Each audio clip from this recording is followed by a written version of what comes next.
matière des dégâts. Et puis Fatia aux États-Unis, il y a un risque. Il y a une valise satellitaire. Bon, après avoir traité les Israéliens, les Américains, les habiter, dimension aux Anango, au gros tambola sur mes fidélités. Il peut se vivre. Donc ça, c'est le gars, yaya. Fatibé,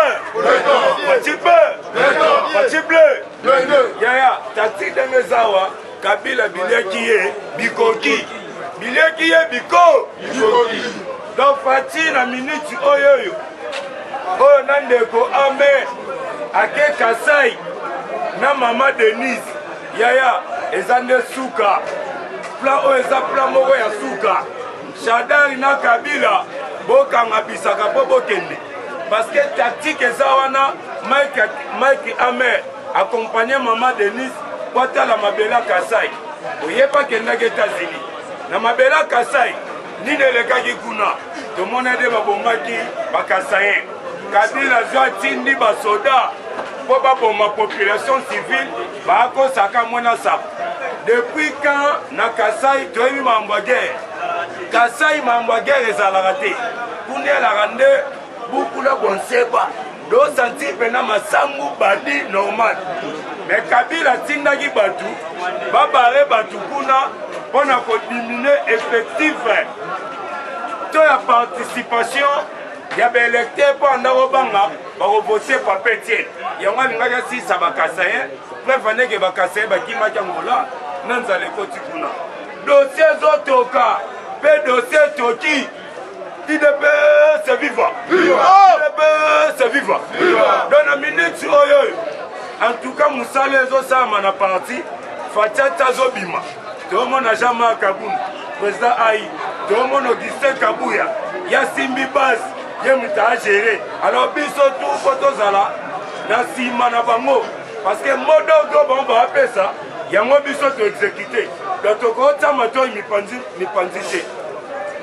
Nebi Sabino pona ndeko Delphin Kaimbi. Non, il y a comme on est Delphin Kaimbi. Comme on a Paul, Moudekerezi, Mourouari Kingi, Biakuku.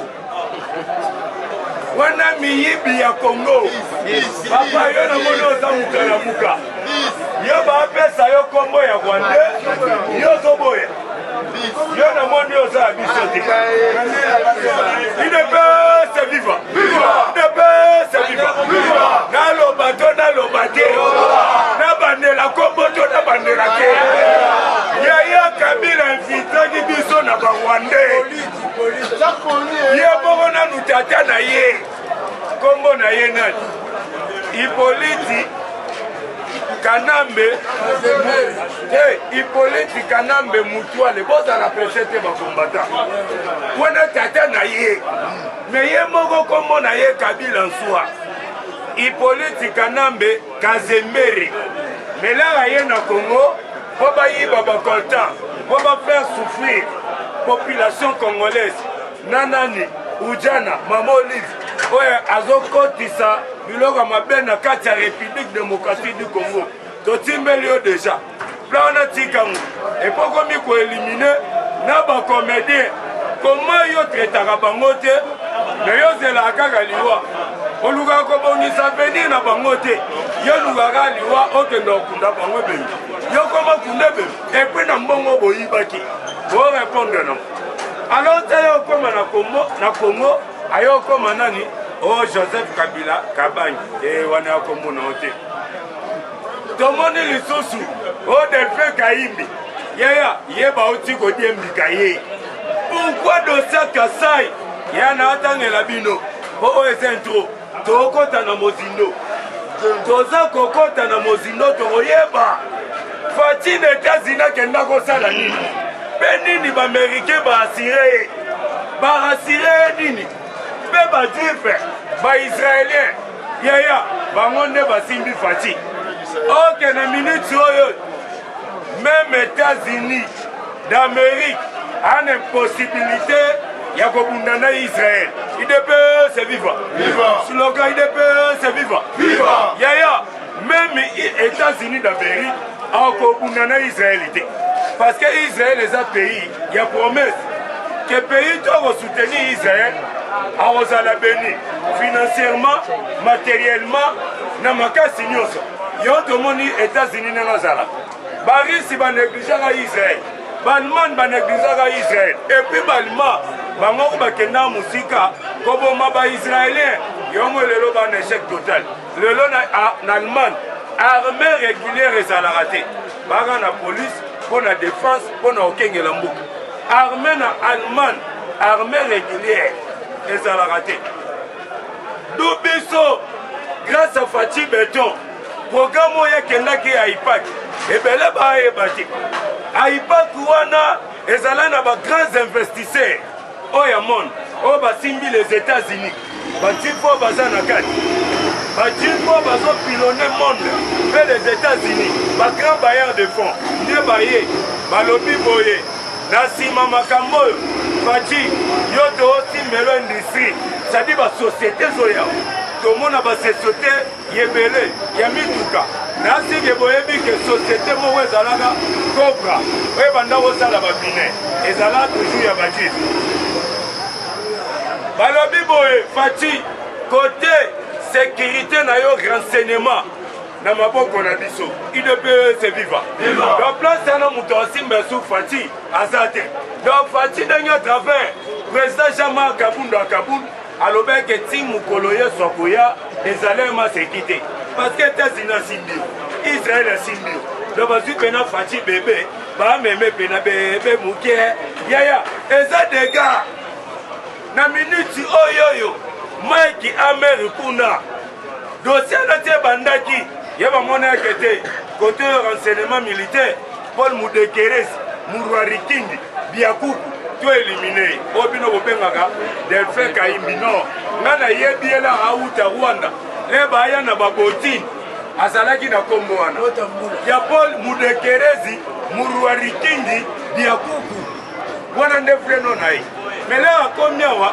Kabila bisete mwana mai soki obi babenga koko mwana okorepesa oza kongole te oza kongole te du luka moko bamba akoba ministère na biso mpe balula mbongo bango bamemaki pena nde Kabila avanda na troni bien oyo te en tout cas te topese boye oyo Delphin Kaim bakomobwake bafere bawera bato batiaka biso nere mais lelo soko bacomprendre ke fo batia maboko na bango pa mwana mboka Fachi preuve ane yango bomoni baconseil ebandi obeta parce que biso na IDPS force à Congo eza IDPS première parti politique en Afrique topotana na ANC po ANC kutakenda osimba minduki Mandela kenda kosimba minduki mais IDPS totikali kosimba manduki te mpe tozi pouvoir yomoni ketala la muka merci Ndegonanga yango nomoni la muka mitraille eloko kosolola eza te Fayulu sengi awa na pasteur à Philadelphie na pasteur à tomo ayembaka wana keno bosala tu tosolola na Fachi bosala tu baeseke te Fachi ake États-Unis si c'est comme ça nalandai babi mais comment ele bapesaka o loboko yo boyaki mais na loboko wana yo komoyoka posa na yango oh non bato batienga na erreur elaki bemba na Moïse so pourquoi yo eleka leo nyonso oleka o Fachi pate mpo na nini obanda kofi te ezalaki bao banda kotina te bakosaki yo oyeba politiki te awa siko bango mboka bazobeta kitoko eme lise lobi na landi à travers les cadres abi que non à reconnaître IDPS eza partout eza la force preuve aneke biso bapesaki biso 24 yaya stade ya 24 oyo po tostondisa mais tosali mobilisation tokoki te toyebisa mokonzi ya mboka yaya pesa biso imika Fachi mpe na motema malamu ala nango bozwa imika na imika mpe bakosala yaya kuna mwana continue mingi ya DPS viva DPS viva Fachi bleu yaya MLC basosoli bacomprendre que non le seul parti na Congo c'est IDPS parce que bamoni ke mobilisation bao basalaki bakosuka na imika mais biso tokei stade de martyr plein à travers Jean-Marc Kabund akabund maître nageur na Akasa 70 Augustin Kabouya plein sans balai o INC babangaki po tobeta bango po bayibi mbongo ya soti muto lelo misala etambola te po bango nde bayibaki mbongo oke programme na ye na ototalisa bino bajour otoleka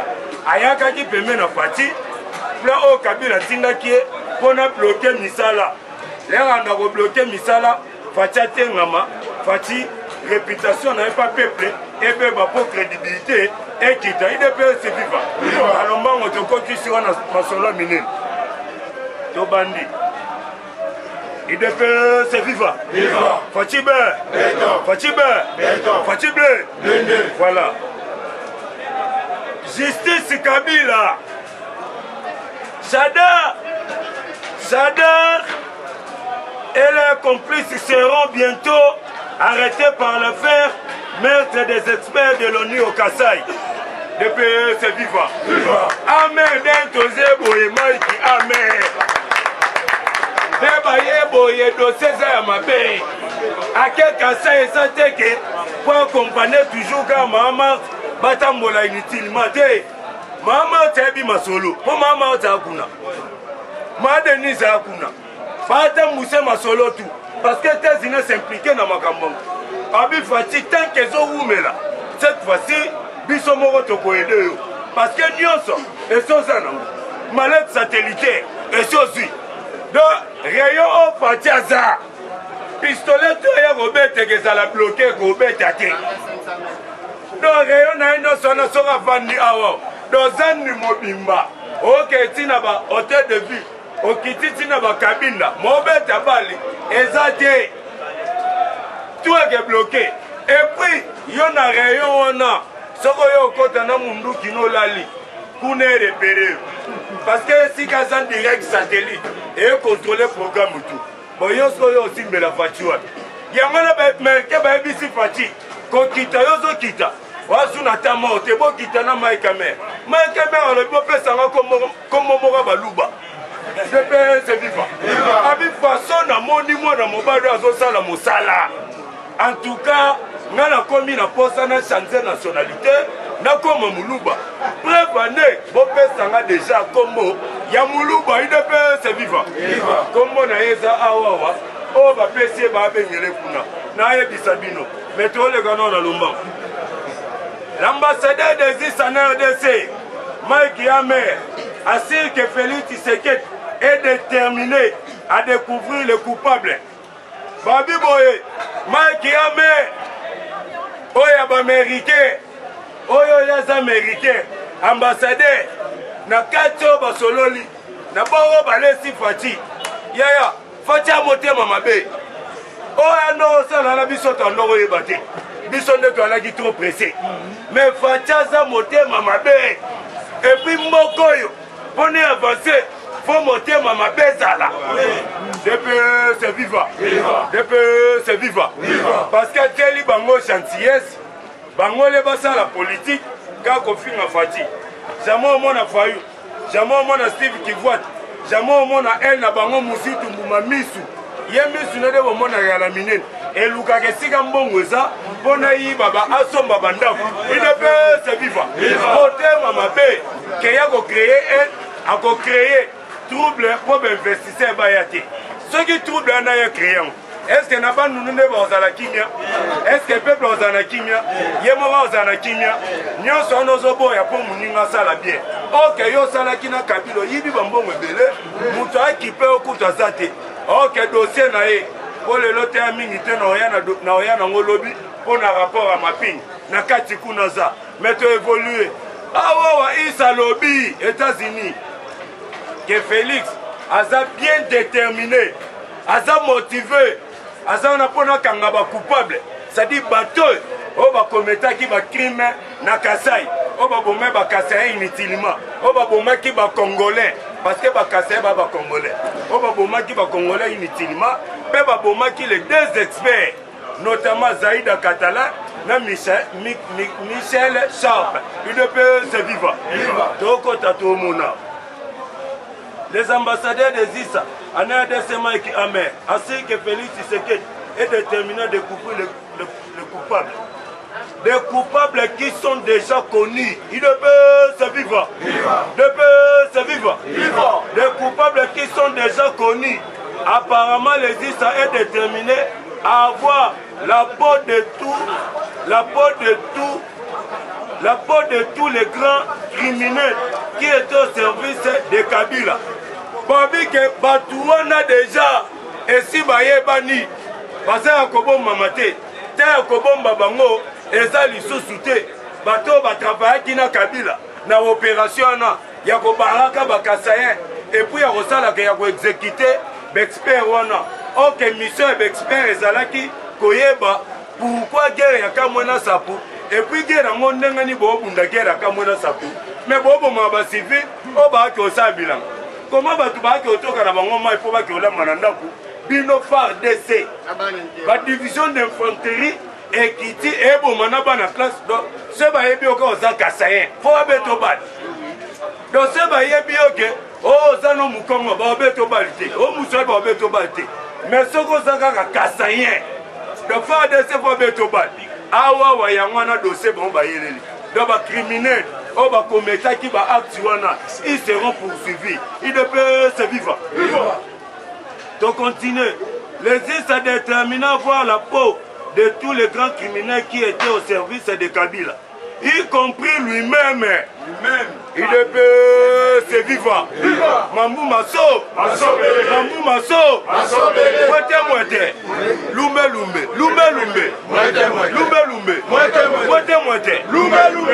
Balobi Boye, les Omutalo Bamagambo, Mike Amer, Wana Bango Tuna Mike Pompeo, na trompe Pembe. Na général amiral na États-Unis bavandi boye facha vandi ye moko ni yo proche na ye ne ba ye bisaye y compris lui-même parce que yo gracié eta moulaï mais tala ba risque à memelio a panzela ya via 28 attentats et puis président longo na fonction mabomba ba minduki na ba char de combat objectif na mwezani et pas pesa côté Yozo Bombay, mais cette fois-ci, biso toza ko imposer yo. Batuano biso toka. Y compris lui-même, Yemoko, Hippolyte Kanambe. C'est lui le chef, ya mission na nyonso. Yango mona, bakalef déjà babukana. Asambaki déjà, dossier wana. Mambutu de bimi. Oyoy, tipo Delphin Kaim. Dossier wana pekaka. Nde Kabila bande kolongola batrace. Léo Lukaku ozalaki contre espionnage. Dossier wana babare. Na minute oyo Cécile Ponge aza proche collaborateur ya muto bino bobengaka Delphin Kaimbi. Onga na ebisi bino kela akotaka na Congo kombo na Paul Mudekerezi mulwa rikingi diakuku. Bauti ko aleve. Yango mone atundwa gangaki ke fati Luko sauve biso parce que position ton on a 4 ans pour biso c'est-à-dire na 4 FCC il y a la main noire qui nous tire ozo boma biso toye bateto ko bika muto ko ko bikisa biso ezaka kayo fati betela fati maboko yaya kombata betela fati maboko FCC ba komi kolela ba komi ko biko ba fati biso beto tiki bango Pati ki bango bomana noto ebisa bino kozala pembeni ya Kabila eza kozala na corona Kabila coronavirus iteme corona Kabila parce que bazokufa kaka boye na bambongo bazokufa na bambongo na bango kaka boye to continuer dossier poto cité la semaine dernière à Washington lorsque le secrétaire d'État Pompeo a rencontré le président Félix Tshisekedi. Nous avons exhorté la justice dans le cas Michel Sharp et Zaïda Catalan. Balobi Boye, les Mike Pompeo, Batutana Gina Fachi Beton, dossier au Bavandela Guinée na Mesa. Il y a les deux experts wana. Wana Zalaki moyen, il y a Luka Kozwa, Kabila na Batunaï. Parce que le dossier wana est un grand dossier. Américain babomake mupanzite et puis expert en Nations Unies baboma bango pe libandate bon ba émission pour enquête pour na rotia kimia yo utiliser bato utiliser Delphin Kaim o utiliser Caleb Mouton outiliser mundosi outiliser falsikable wana bagénéral bakomona ata lelo bana détention bazana baasamba mundosi na yebisi ota koyebisa bino ayaki deja baota obuka ye aza lisusu te intérim na ye batiele mutu aremplace ye wana mutu aremplace ye kombo na ye général Mwangala Tony mutu aremplace Akili Mundosi c'est général Mwangala Tony c'est-à-dire que bakombo wana bakili Mundosi ana kosaka nango te ba bras droit ya Kabila mais ti lelo moni baasamba c'est que Kabila ana makasi te Kabila pa na batuna ye abengisi ekipe ne tout abike na minute de to aboto bungi na kata samba na carte géographique boussole eza lisusu te toza déjà entouré na communauté internationale toza déjà entouré na carte na programme ya Fachi Beton na minute moyeto bima eza lisusu te no moni ke ba généraux na ye tout autre ba bazale ba le plus puissant o bando te ka coltan ba te ka ironium et ke na nzela rwanda ba te ka o ya biso nyonso ba nzete na minute o bazo samba babuki ba fonction le Kabila yokaki ke Fachi bengisi Delfe Kaimba banda kosamba babuki ye ba fonction na ya remplacer na mandiam Kabila lelaki abi ma ba secrétaire bimi et puis na minute o Kabila za sous na rapport te ya armée mutarope ça y est communication ya armée pe plein armée ndenge salema pour arrestation na ye to pour arrestation ya batu na ye eza lisusu te parce que mutu azana général mandiam oui de peu c'est viva et la Fatima maboko pona kiona pona minute oyo baza de bandat Kabila za sous na contrôle à Congo te parce que armée ayebi soute donc calculer la yo de Mozambo hein makambo ezoleka na armée l'état-major général dengi yo yebite DP Kabila yebite so yo qu'est-ce que c'est basaleli yo ko patongo to bouclage baya bazwa yo nemo pe Kabila donc c'est basaleli plein blocage ya bouclage baya kozwaye ça dit que position na ye akoyeba te yenga kote yo na prometaki bino awo na yebisa bino tolala tola mukatongo mobo toyoka ngona RFI que politique Kanambe Kazembe est arrêté de paix, c'est vivant. Grâce à Fatime. D'ailleurs, ne wana na ebisa kibino mutu na mutu destination ti kingakati. O netinga na bena okende kozwa mokomboso.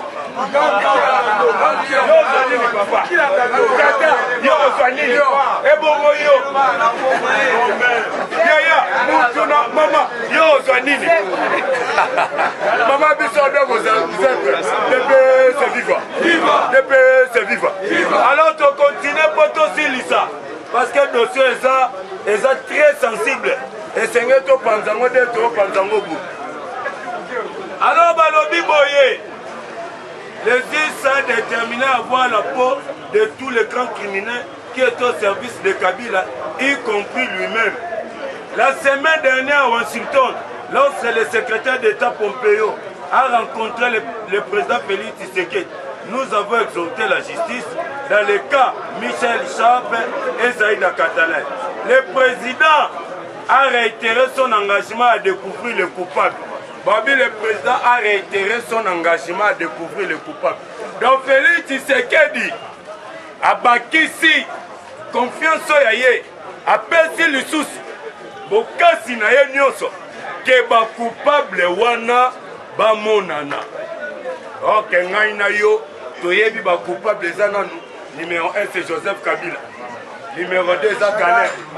Numéro 3 c'est Chadar. Et puis nous avons généraux donc numéro 1 c'est Kabila. Maintenant ministre Félix Alobiboy a perdu confiance dans la justice internationale. La justice congolaise, Basa la Moussala, Baluka coupable. Pas quoi Kabila Boyeti. Et les nécessité. Faut justice à ça la Moussala que Moutati n'arabi son opération yé oyo c'est nani. C'est Kabila, depuis c'est vivant. Non, mon siko na minute au Kabila, tu as bien sabatinaï. Abi que non, Fatia Trika Kibiso, Facha soki biso na gel Corbeau le renard. Ayebaki te ke wana mwana diplomate. Mwana nkoi. Ayebaki te ke wana mwana diplomate. Facha sala commerce te na vie. Facha pa kaka betido ya tangaka na vie. Oya yekola ezaka politique. Et puis pas nani. Pas grand maître nan, les sphinx. Les sphinx de l'immédiateté. Les sphinx du Congo, voire même les sphinx d'Afrique. Pour l'autorité, tout le monde qui mort comment va payer notre Afrique, qu'on saluer. Mais c'était seulement un opposant. Et puis, le misère, il y a des Américains, il y a des Allemands, Européens, ceux qui baillent Bakutana Kabila, Babanena Kokutana, n'a pas pété. Vous voyez Bakitina, n'a voyé Pissango Bino Sima Awa. Photocité, tout le monde a situation, Oyoyo, droit de l'homme, Aouti Koloba Awawa, concernant Neko Kabila Kabange, Hippolyte Kanambe Kazembere, Yokade Balobi. La communauté internationale est suffisamment documentée pour demander des poursuites contre Joseph Kabila. IDPS viva. C'est-à-dire que la communauté internationale va se documenter. C'est-à-dire que les films nyonso, il y a des tueries. Il y a des tueries à Maluku. Basarné à Maluku, des fausses communes. Oya bomara batouye. Batali ba histoire na est. Kozwa banzete, kokoti sango ba basi na seo. Ye, ebi matina mutu. Basa na ba viol, papa na wana mama bavandi wana. Basi yo soda lala mwana na miso tata. To ba bi tata lala mwana. Ok nyonso na pone pesa kobanga. Soni ana quartier et que kimi sabino na quartier. Comme ça ba Rwandais ba yo occuper mabele wana po bazwa ba richesse. Notamment ba tuerie sous ya Kasai. Dengi ba bomaki batu. Awa au commissariat des droits de l'homme des Nations Unies. Ba se documentaki na ba histoire nyonso ya Kabila na ba biloko tout ya sala ba crime. Yango monument ki amer bakiti pona arrestation na ye total. Dans la minute oyo banketi et bandu de c'est viva. Je dis et je vous remercie. Eshima, votre magazine qui bat au rythme de l'actualité. Une réponse à vos besoins en information, un éclairage dans divers domaines. Impartial, documenté, instructif. Eshima au cœur de l'info. Retrouvez la nouvelle édition. Exclusivité, Sakumbi Molendo, le réformiste qui vient stopper l'hémorragie, suspension des fonctionnaires peu intègre, numérisation des titres fonciers et climat de confiance avec les collaborateurs, le nouveau gestionnaire des terres congolaises fixe les nouvelles règles de jeu. Focus, Lambert Mindi, Omalanga, le souverainisme comme un dogme. Redressement délaissé, Tomaluaka Losenjola, l'homme de la situation. Dossier Eshima, fini les vacances, vive les rentrées. De la politique au judiciaire, en passant par les scolaires, les derniers trimestres de l'année 2019 en RDC est décoiffant. Économie, BCC, un cadre des rétrocommissions et détournements à passer au peine fin. Découverte, Claude Ibalanki et Colomba, les coordonnateurs du MNS au centre de l'action de Félix Tshisekedi dans le Grand Lac. Les dialogues et pourparlers en RDC qu'en tire le peuple. Tubaou, la clé de la mythologie kassaïenne. Retrouvez l'intégralité du magazine Eshima dans les kiosques. Eshima Magazine, un nouveau standard d'information.